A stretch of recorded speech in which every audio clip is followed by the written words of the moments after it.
सबसे विदा लेकर सुग्रीव किष्किंधा नगर में चले गए। वर्षा काल बिताने के लिए राम प्रसरवण पर्वत की एक सुंदर गुफा में रहने लगे। वर्षा ऋतु राम को बड़ा दुखदायी हो रही थी। कभी वे लक्ष्मण से कहते, सुग्रीव को तो स्त्री सुख के साथ साथ राज्य भी मिल गया, वह कितना सुखी है। मुझे पहले राज्य लक्ष्मी ने छोड़ दिया, फिर वन में आकर स्त्री ने कहाँ जाऊँ, क्या करूँ। उधर सुग्रीव ने बाली की स्त्री तारा से विवाह कर लिया। भोग विलास और मदिरा पान में वह डूब गया और राम को दिया हुआ अपना वचन बिल्कुल भूल गया। जब वर्षा समाप्त हो गई तो हनुमान ने सुग्रीव को अपने कर्तव्य की याद दिलाई। सेनापति नील को बुलाकर सुग्रीव ने आज्ञा दी कि 15 दिन के भीतर सब वानर राजधानी में आ जाएं। नील ने सभी दिशाओं में दूत भेजे। सुग्रीव फिर भोग विलास में रम गया। इधर शरद ऋतु आने पर सुग्रीव राम के पास नहीं आया तो उन्हें बड़ा क्रोध हुआ।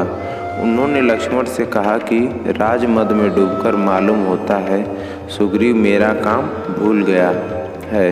किष्किंधा जाकर उससे साफ कह दो कि यमलोक का दरवाज़ा बंद नहीं हुआ।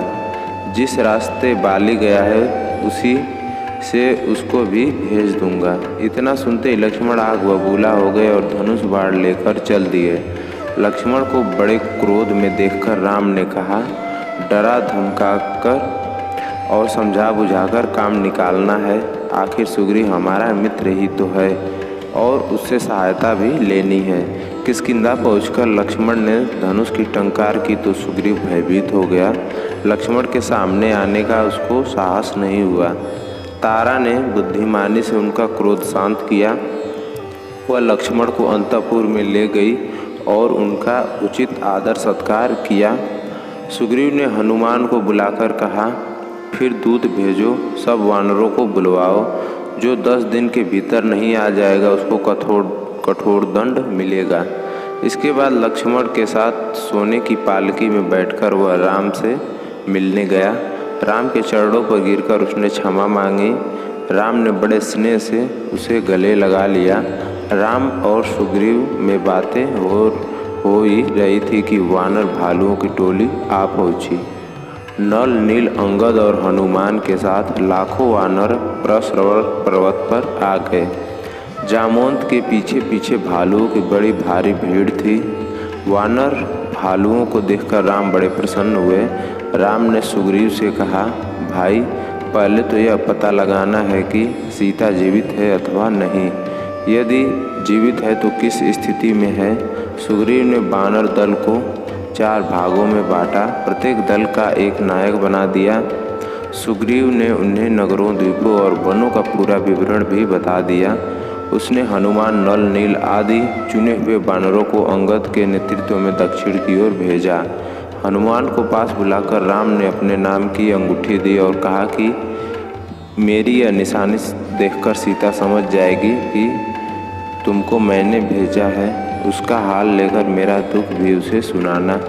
सुग्रीव ने सबको कहा, वीरों जैसे भी हो सके सीता जी का पता लगाओ। इस काम के लिए 1 महीने का समय दिया जा रहा है। बिना समाचार लिए जो 1 महीने के बाद लौटेगा उसको मृत्यु दंड मिलेगा। राजा सुग्रीव की जय, महाराजा रामचंद्र की जय नारे लगाते हुए वानर वीर अपनी अपनी दिशाओं में चल पड़े। पूर्व, पश्चिम और उत्तर की ओर गए दल निराश होकर महीने के भीतर लौट आए। दक्षिण का दल वनों, पर्वतों और कंदराओं को खोजता हुआ समुद्र तक जा पहुंचा। अब कहाँ जाएं, सामने अथाह सागर गरज रहा था।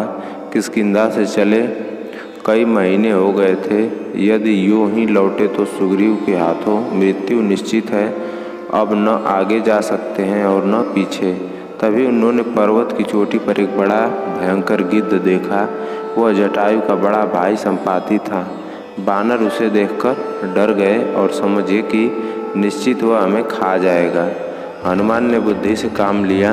वे बोले, आपसे अच्छा तो जटायु ही था जो राम का कुछ काम करके तो मरा।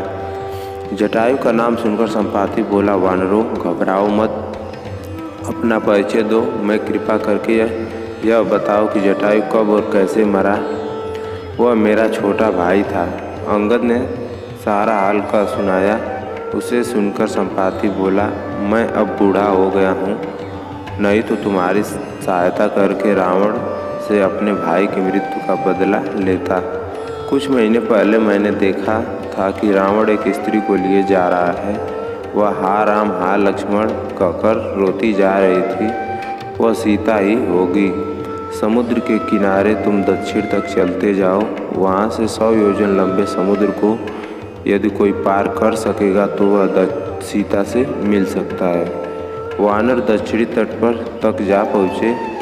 अब लंका पहुँचने की योजना पर विचार होने लगा। कोई भी वानर आगे नहीं आ रहा था। अंगद बड़े उदास हो गए। तब जामवंत ने हनुमान से कहा, वीर, तुम तो पवन पुत्र हो, कैसे चुप बैठे हो? उठो, सबकी आंखें तुम्हारी ओर लगी हैं। इतना सुनना था कि हनुमान सिंह की तरह अंगड़ाई लेकर उठे। सोने की पहाड़ की तरह उनका शरीर हो गया। उन्होंने हाथ जोड़कर जाने की आज्ञा मांगी। सबने उनको शुभकामनाएं देकर विदा किया और कहा कि हनुमान, हमारा जीवन भी तुम्हारे ही हाथ में है। एक छलांग में हनुमान महेंद्र पर्वत पर जा खड़े हुए।